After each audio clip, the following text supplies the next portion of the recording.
Hey guys, welcome back to Reserved Investments on YouTube. Please pardon my appearance. It is 1 o'clock in the morning. My hair is a little bit a mess, and I'm also filming this video under fluorescent lighting because that's pretty much what I use in my basement office.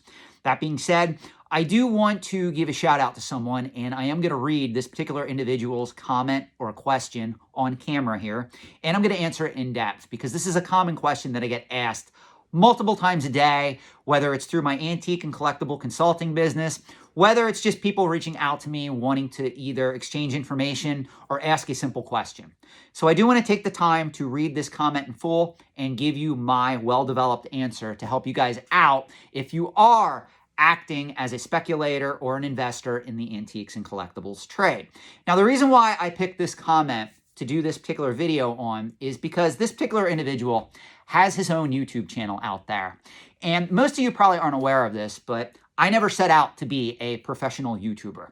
I pretty much started this channel at a very difficult time in my life. I had just gotten out of a mini relationship with a particular female that I really liked a lot. And the relationship went south, and I blamed myself for how that relationship played out. And as a result, I couldn't sleep. So I would come down here and I would start to write a lot of articles, because I am a published author in the trade, on certain collecting segments like video games or Pokemon cards or high-end pieces of art or coins or currency, and it would help clear my mind while I was going through this.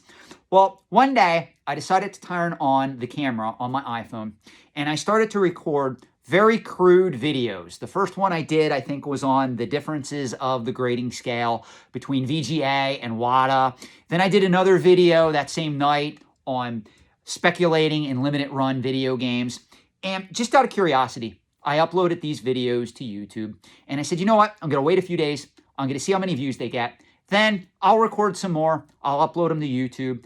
And if the channel doesn't do that well, I'm going to just delete it. And I'm going to go back into writing full-time for a lot of these publications or being a consultant in the antiques and collectibles trade. I never expected this channel to take off.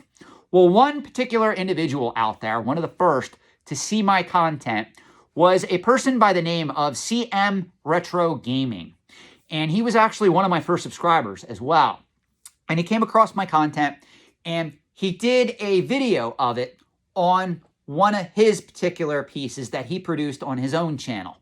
And as a result, that started getting my videos out there to the general audience. Then after that, certain other YouTubers started picking up my content, like I think it was Rogue Deck Builder from Magic the Gathering.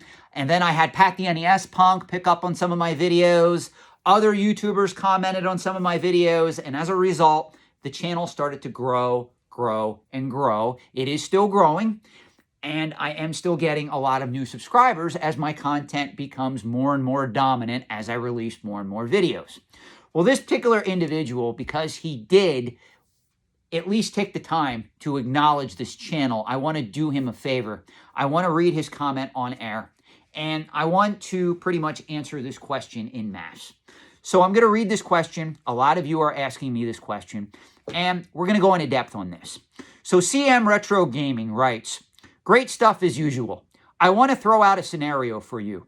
If I gave you $1,000 cash as a new investor and you had to invest every cent for me, what are some of the items you would invest in? How would you diversify this $1,000, and why would you choose to do it that way? Let's say my goal was to triple my money in 3 to 5 years. I think one of the biggest issues I have is that I'm really tied to the video game and vintage toy market. It's my comfort zone when it comes to buying these items, and other categories can be intimidating to learn. I don't feel as confident in other investment areas, so I neglect them, which probably isn't the smartest strategy." Okay, so we're going to begin at the beginning here, CM Retro Gaming, and I'm going to take your questions in order. I do, however, want to acknowledge your final statement first. Your final statement says, "I don't feel as confident in other investment areas, so I neglect them, which probably isn't the smartest strategy." Let me just state this. Investing in antiques and collectibles, if you are educated in the subject matter, can be very rewarding, both from a physical sense, an emotional sense, and obviously a financial sense. However, you still have to have money in financial assets. So I would encourage you to start learning how to at least invest over the long term in index-based mutual funds, whether it's a total stock market index fund, whether it's an S&P 500 index fund. I did do a video on traditional investing. I did one video in that series. More are coming. When I do get those videos uploaded to YouTube, that will help you in that sense. If you do want to read a good book to get you started, and this is not an insult, there is a book called Investing for Dummies. Believe it or not, it is a great book if you are just starting out and you don't know the difference between a mutual fund, an index-based fund, an exchange-traded fund, an individual stock, an individual bond, or even the markets that they serve. You can get it on Amazon for less than $20. I highly recommend you get that book and you just start chipping away at it a little at a time, and it will become easier. So now that that is out of the way, assuming that you are at least on your way to building a financial future in other asset classes, I'm going to answer your question in full. So the first part of your question is, if I gave you $1,000 cash as a new investor and you had to invest every cent from me, what are some of the items you would invest in? Now, further down, you do talk that your time frame is 3 to 5 years. In my opinion, investing in the antiques and collectibles trade for any time frame under 5 years is pretty much short term. So you're already on the right track because you're pretty much telling me, Sean, I want to invest this money in short-term speculative assets and I want to make it grow. Now, there are certain markets that you're already involved in that are perfect for this. If you look at video games, right now you have Nintendo Amiibo, you have certain special edition video games that Nintendo and other manufacturers are engaged in that are actually great for short-term investments and short-term flips. So that's one market segment I would tell you to get involved in, but you can't get emotionally attached to it. You know, guys, I've been selling a lot of Amiibo on eBay at present time. And a lot of these Amiibos, I pay $12.99, $15.99 a piece for. And now I'm selling them for $40, $45, $50, $55 a piece on eBay. And I have tons of this stuff because I've been buying it for years. I've been storing it in storage because I knew it would be a good short-term speculative asset to have.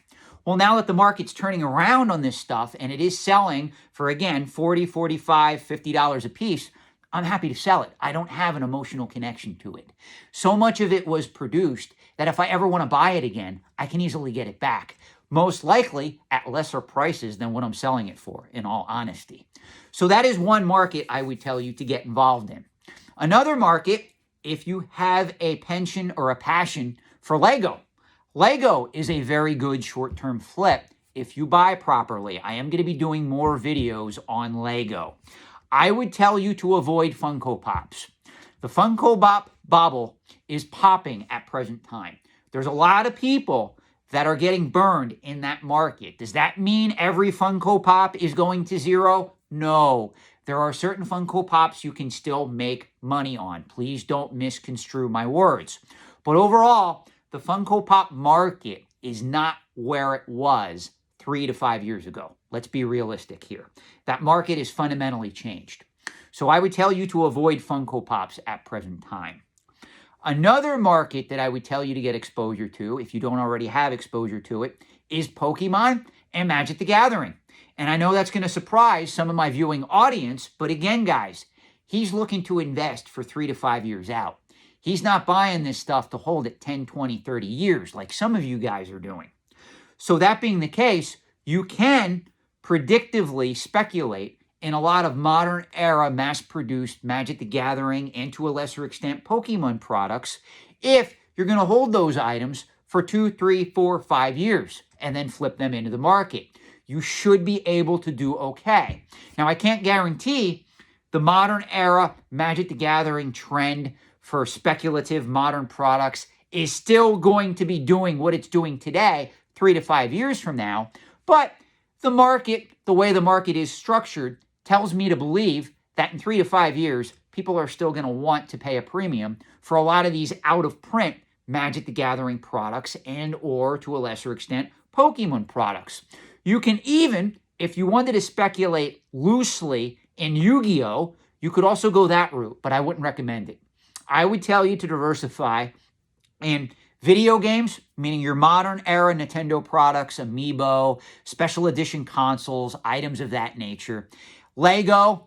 And then on the other side of the equation, I would tell you to go after Magic the Gathering and Pokemon. That's how I would tell you to invest this $1,000 over the next 3 to 5 years. Now, if you did want to up your time horizon and you wanted to learn some more sophisticated markets, then we could have an in-depth conversation. Like if you tell me, Sean, I have a passion towards guns or traditional antiques or coins and currency, but I don't know how to start investing in those items, that would elicit a phone call with me, and I could help you do that if you wanted to learn those markets. But understand, you would have to invest a lot more than $1,000, and your money would be tied up, most likely, more than 3 to 5 years. If you're getting involved in any of those markets, you would probably have a lot more money tied up for probably 10 years on average, if not more. Now, when I invest in coins and currency, I like to look 10, 20, 30 years out. I don't like short-term specs in the coin collecting marketplace or even the traditional antique markets. You can make money doing that, but you're better off positioning yourself for the long term in those markets. With pop culture markets, you can invest for the short term. So I hope that at least gave you a starting point as to how to get involved in investing $1,000 in these markets. If you have a follow-up to this, let me know in the comment section below, CM Retro Gaming, and I will either respond to the comment or maybe I'll do another video on this in the future. So if any of you guys out there do have questions on investing in these items over the short term or the long term, remember guys, I do offer antique and collectible consulting. If that's not a route that you want to go, and I understand if you don't want to go in that direction, I'm perfectly fine with that. Just keep watching my other videos. I am going to comment more on this topic as we go along. Thanks for watching. Have a great night. And again, thank you, CM Retro Gaming. I hope I answered your question. And thank you for at least helping put this channel on the map when I was just starting out. Good night.